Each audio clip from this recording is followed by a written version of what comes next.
According to China EV Post, Xpeng is ramping up production of its Mona M03 electric sedan. The company announced its 50,000th unit rolled off the production line, just 4 months after the model's launch on August 27. Xpeng's factory is operating at full speed, producing one car every 72 seconds.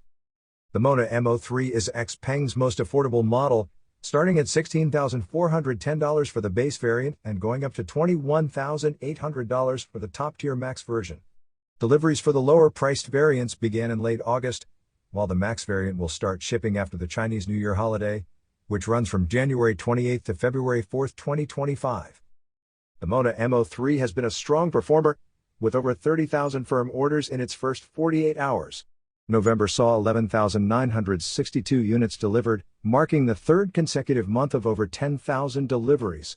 Customers ordering now can expect delivery within 5 to 9 weeks.